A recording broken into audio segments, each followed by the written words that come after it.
Hello again, everyone, and welcome to the back nine of January's Let's Play Lefty here at Hawkins Woods. I'm Sam Henderson, joined again by Andres Ripley. Hey everyone. For this Bishop Disc production, we are out at Hawkins Woods, as I said, playing a course preview from a lefty perspective for our January meetup, which looks like it's going to get canceled because of snow, but we're out here. We shot a really fun round of alternate partner doubles. Yeah, we got a battle so far. It looks like through 9 holes, Sam is taking the lead at 6 under par. Chris and I are only 1 stroke back at 5 under, and then Mike Lawler is at -4 right now. So quite the battle going into the back 9. Yeah, I really enjoyed this format. We just kind of made it up. We weren't sure how to make the teams even or fun, so obviously we did the lefty thing and made something out of thin air that we thought would be fun and different. And I really enjoyed playing this kind of layout. You got a different partner every hole. You kind of got to talk and just hang out with somebody. Exactly. So we're going to start off here with hole 10, which is a par 3, 315 feet. It's kind of a right to left shot. It's a pretty tricky shot though. It's a little bit uphill and it requires a pretty demanding shot shape to get up into the green. Absolutely.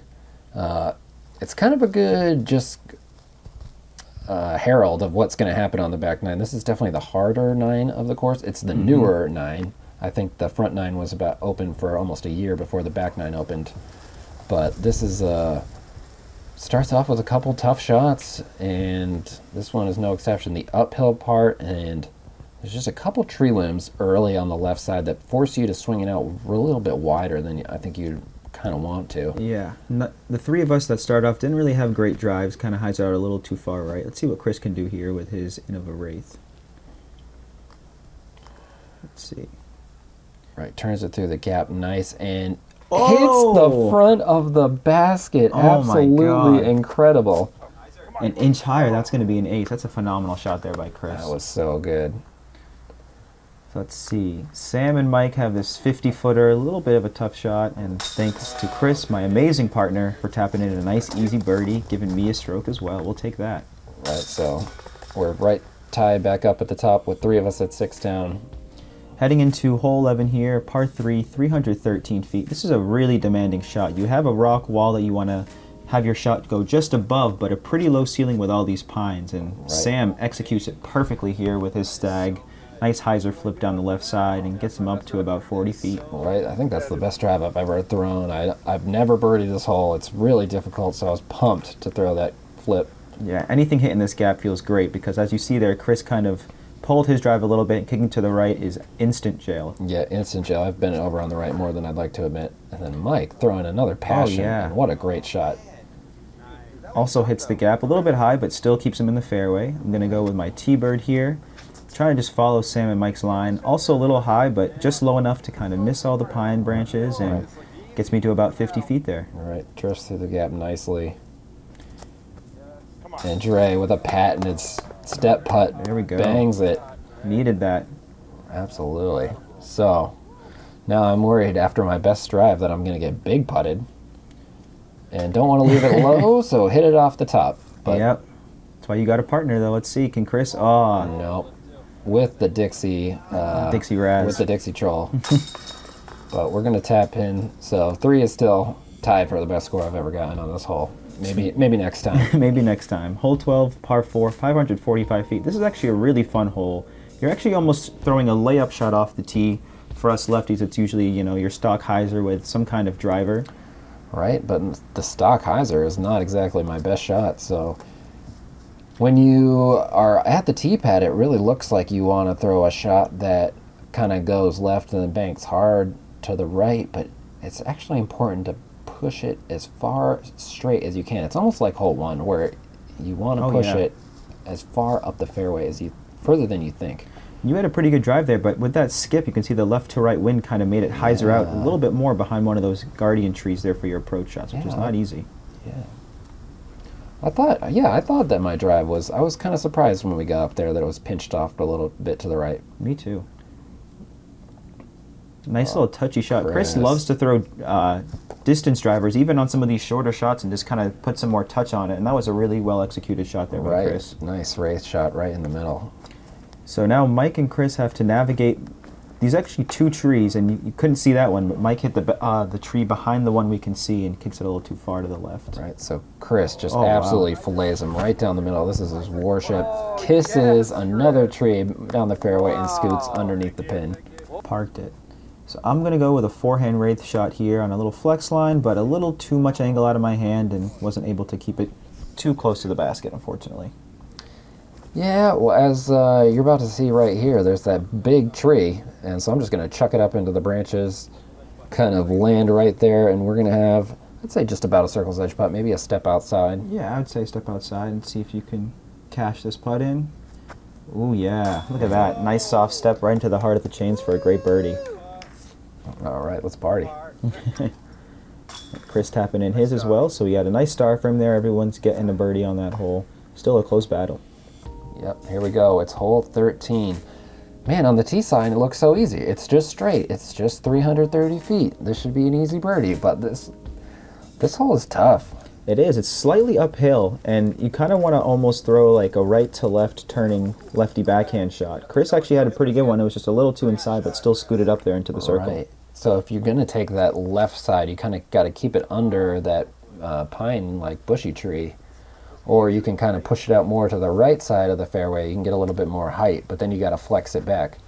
Exactly. Are you going with your Grace here? Yeah, this is my Grace. It's an 11-speed driver and great flight on it. Pretty good shot there. Yeah, definitely want to keep a little bit more stability than usual with this breeze blowing around.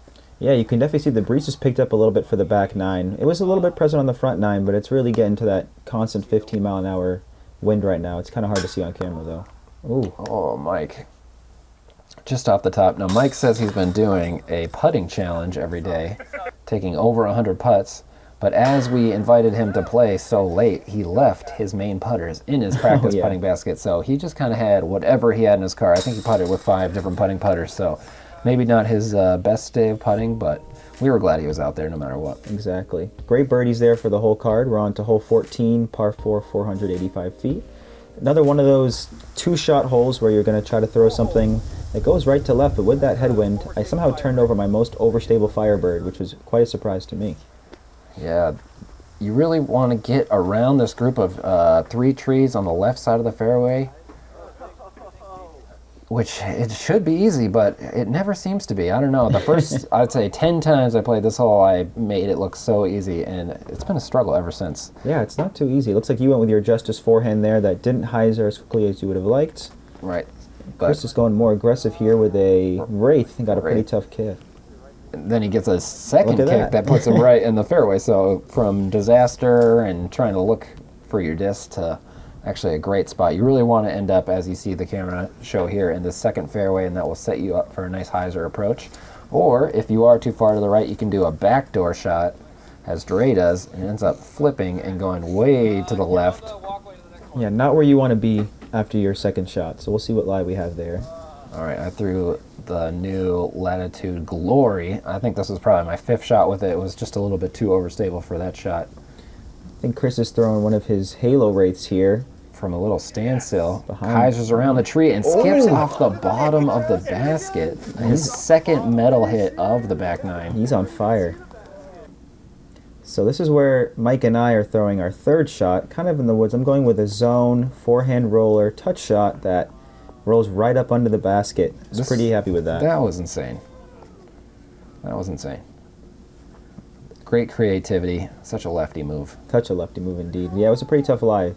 Mike got his out too, though, so we could, even if mine wasn't great, we still would have had a nice 25-footer. Right, but I'm gonna say the partner inside 15. That's my preferred. Oh, look at that! Trey with a second. A nice little tap in 10-footer that I pulled far to the left, but that's why I have a partner. All right, good job, partner. But even with that, Chris and Sam take a stroke on Mike and I that hole, so up a couple more on us now. Right, so we've only got 4 left, starting with hole 15. This is I would say, it's going to dictate your forehand pretty hard, as you got to hit this tight tunnel line down the fairway and then break hard to the left later in the flight. Exactly. Mike isn't confident in his forehand, so he's going to try that Z Archer again. There's just too much wind for that shot. Maybe in some calm conditions you could put it up a little high and get that late turn, but it was really tough today. Exactly. Even your forehand was kind of got pushed a little bit to the left and couldn't really hit the full gap there. Yeah, not a great release. Not what we were looking for. Mine was just a little too soft. I went with my overstable Firebird and left it a little too high and soft and couldn't get the full flight of it either. All right, so, not my favorite lefty hole on the course, but certainly one I'd like to do a little better than we did here. Definitely. So it looks like Mike and Chris are just pitching up. It's a tough spot to be in, but they're under their basket for a pretty easy par save. Absolutely. And I'm going to go with another Annie. Oh, man. Another Annie Harp shot. Out of your hand, I thought that was in. That's one of your classic shots there that you just barely missed short. All right, and here comes Dre, forehanding his zone, trying to put it right in the heart. A little too low. Just a little low. I'm really just trying to hit the cameraman on those zone approach shots there. Yep, sorry, Craig. But we're going to get some easy little tap outs on 15. Pair of pars. Oh, yeah. And then the last 3 holes, really close. Everybody's tied, 9 down. Chris, Andres, and Sam are, and then Mike hasn't had the same partner play that you've had, and he's 2 strokes back. As we go to hole 16, this is, let's say, not my favorite hole on the course. It's pretty tough. You got a couple options here. You see Chris going with that flex forehand up the middle, which is one that I like to take as well. He left his a little too low. Right. And I followed suit also with a Wraith and kind of a little too high and hit some of those limbs and kicked left. I thought I hit it perfectly, but just a little too high. Right, you got to throw that real smash forehand. Or you can come out to the right side of the fairway. You got to hit this like small gap in the trees and limbs and then turn it down to what is actually the best fairway.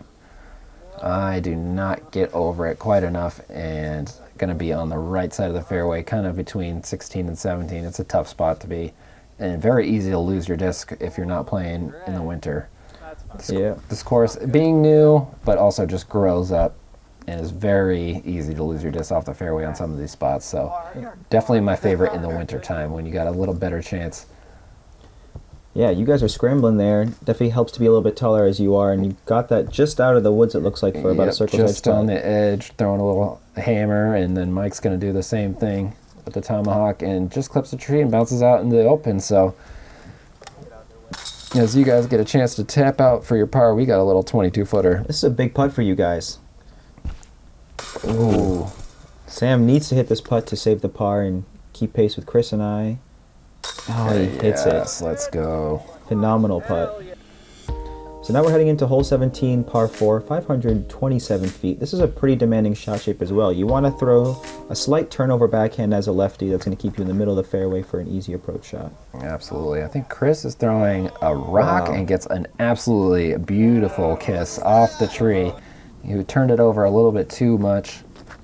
Looks like you're going with your stag here as well, and it never really kind of moved right to left for you. Yeah, similar to that shot before. I just left it too much out on the right side and didn't get the turn.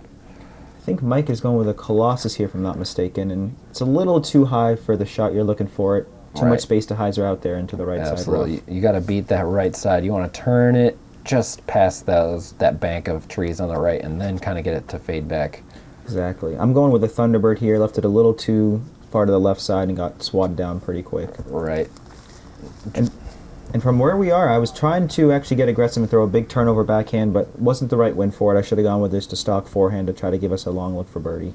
Right, and then Mike's got that same pushing tailwind that's going to stomp him out to the right. You need a big turn as the hole finishes over to the left. So now Chris and Sam here licking their chops with a pretty easy chance to gain a stroke on me. Again, with that classic Sam Henderson turnover putter shot, puts him right up into the circle with his harp. Right, and then Chris is going to try to do just a little bit better. Standstill judge, throws on a little straighter line, but it's just going to drift over to the left and land pretty much right next to me. Yeah, so we're in some tough stuff over here, trying to throw our approach shot. Looks like Mike went first, and you couldn't really see it, but he got up to circle's edge in some thick rough, and then I'm going to try to follow suit with my zone. And again, that wind is that tailwind pushes it a little bit too far to the right, also going to be in a pretty difficult spot. Yep, but... Oh, Mike almost connects for our par look, and then I'm going to step up and try to also hit the putt for the par. Yeah, just a little too high. And that essentially takes you and Mike out of it, so as Chris and I were automatically going to tie on this hole no matter what. We're at 10 as we come into hole 18. A big left to right shot. You would think that lefties would love this one, but it ends up playing pretty tricky. Yeah. It's 360 feet, so you gotta throw a hard shot. But because of some just where some branches and trees are placed, it's pretty. There's no real perfect line at the. You gotta throw a high hyzer that pushes really forward straight before finishing out to the right. But there's a big tree that likes to catch all your shots. So see Andres and Chris throwing forehand here, which is a pretty solid play. Yeah, I just didn't give it enough time to turn and kind of hit one of those early left-hand trees. You're going with a hyzer flip. Was this your Grace or is it a different disc you're going with here? I think it was the Grace, and I definitely yanked it way out too far to the left. So no one's really got an easy birdie look. Sam and I are partners here, and I'm just trying to ring it up for him for the win and just left it a little too short. All right. So that gives me a chance to really go for it. So I'm going to go harp any forehand and go just over the basket. That would have been for the win. That was awesome. Right. So we get another Dixie Chaw. Mike and Chris a little bit closer, just also trying to give it a run for the win here. Let's see what Chris can do. Jump putt. Oh, just off to the side. So, barring any tiny tap out misses, we're going to end up with Chris and I tying at 10 down. But we want to thank everybody for watching the coverage and hanging out with us today. It looks like Saturday, we have a plan to play Hawkins Woods together as lefties on this upcoming Saturday, January 29th. There's a bunch of snow in the forecast, so we'll see. But this is going to be a monthly series coming out from Bishop Disc where we're going to play a course as 4 lefties on a card together and then have a meetup where all of us can play together later in the month. So if you're left-handed and you're in New England, you're automatically invited. We'd love for you to come out and see us. Come hang out, come play. Being lefty is certainly an interesting experience playing disc golf. So, it's rare that we get to play with other lefties, and it's something I really enjoy, getting to see those other routes, those other approaches to the game. So, we hope to see you out. And Dre, thanks for joining me. I'm looking forward to our battles upcoming this year, and we'll see you on the next one. Definitely. Stay tuned, guys.